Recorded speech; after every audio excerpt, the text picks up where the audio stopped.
Hi, I'm Brian Ierson. I'm one of the instructors at the Computer Workshop. Today, I would like to go through the procedure for removing backgrounds from images using PowerPoint, or I could actually do this in Word also. I'm going to use an Office program when I don't happen to have a copy of Photoshop or GIMP installed on my system, and I need to get this done quickly. Now, as you can see here, I have a fairly complicated image again of pumpkins, and I want to remove the background from this image. Now, the first thing I'm going to need to do is select the image. When I do that, the contextual tab in the ribbon, Format Picture, becomes available. If I were to deselect the image, all of my picture formatting tools would, of course, disappear. They're only going to be active when I need them because I have this object selected. The first button that we're going to encounter will be the background removal button. Giving this a quick tap will take us into background removal. Now I want to start by just looking at the tab that we have available. We have two groups. One is Refine and the other is Close. And in the Refine group, we're going to find the buttons to mark areas to keep and the button for mark areas to remove. In the Close group, we will locate the Discard All Changes, and this is what I'm going to use when I have tried and everything has just gone haywire and I'm not going to succeed, so I might want to just go ahead and discard all changes. Now in this case, I'm going to go back into the background removal, and I'm going to also notice here that you have the ability to keep changes. So this is the button that I'm going to tap when I have finished making my selection. Now to start with, I'm going to use the Mark Areas to Keep button, and I am going to mark through the areas that I want to keep. Anything that is currently covered in a magenta fill is going to be removed from the image. So I'm going to start by just making short little drags through this. Now you'll notice as I did that, quite a few things just changed. And I'm going to suggest that you do this in short, small, little steps as opposed to trying to do it in one large, aggressive background removal. So you can see it's fairly quick and simple to go through and get a lot of things taken care of. Sometimes you may want to just simply click on an area as opposed to click and drag, and this will give you a little bit more of a spot control way to handle the background removal. And sometimes that's just going to be what you need. Now you can see here when I did this little spot, it actually grabbed some of the background. I'm going to go ahead and just come up and grab a little bit of this stem, and now I have got the areas that I want to select fairly well defined, but I still have some areas that I do not wish to include. So I'm going to switch to the Mark Areas to Remove tool and repeat this process and slowly remove little bits of the image. Sometimes when you do this, other parts of the image will disappear, so we have to kind of play these off each other. Is this going to be an absolutely perfect result? No, but in a pinch, this might be as good as you need it to be.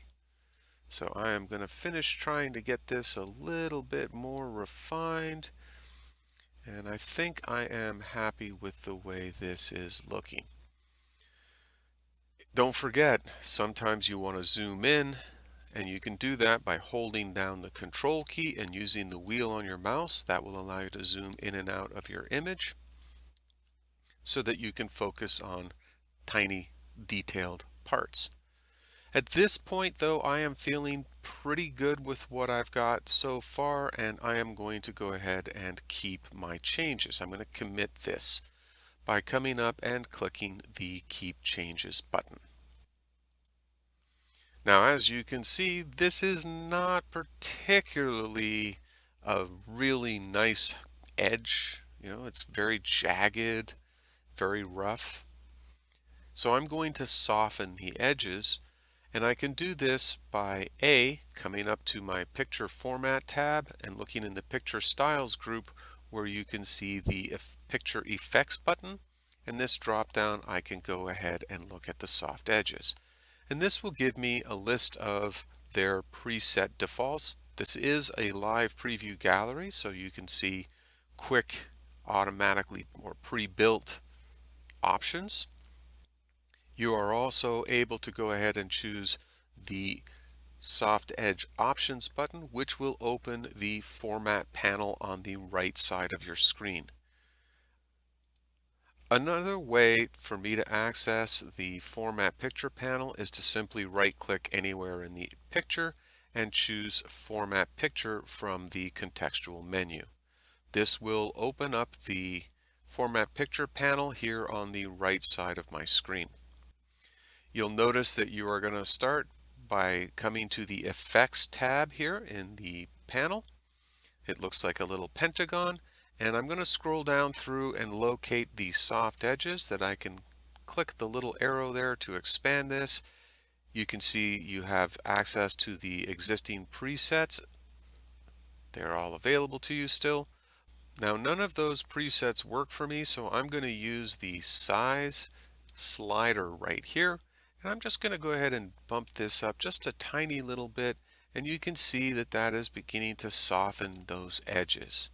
Here again, I'm just going to say this is not always going to be an absolutely perfect or optimal result, but sometimes if this is all that I need, this will do the job very, very well.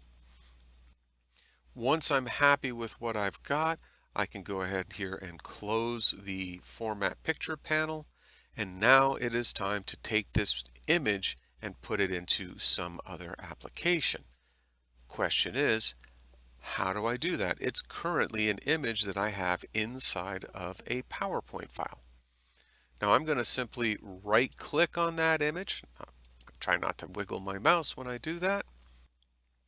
And you will see the option Save as Picture. Clicking this will open up my Save as Picture window, and I can now go ahead and tell it where I want to save this. And I do want you to notice that you can save this in multiple different formats. You could save this as a PNG. If I've gone through the trouble of removing that background, I probably want to have this with a transparent background. So I'm going to use a PNG or a GIF, or I could use an SVG, a scalable vector graphic, or I could even just make it into a bitmap.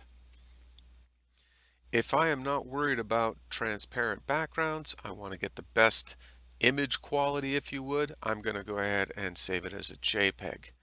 Most of the time though, I'm probably going to opt for this being a PNG, as this is a photograph that I'm working with and I want to have those transparencies. PNGs allow the millions of colors like a JPEG, but they also allow you to include transparencies in your image. So we're going to go ahead and make that as our choice, and then you can save it anywhere that you'd like. At this point though, I'm not going to save this file, so I'm simply going to go ahead and cancel. I hope that you have enjoyed today's little tutorial. If you have, please go ahead and subscribe to our channel. We do put out new videos every week, so please come back next week to see what's coming up. And until then, take care for now.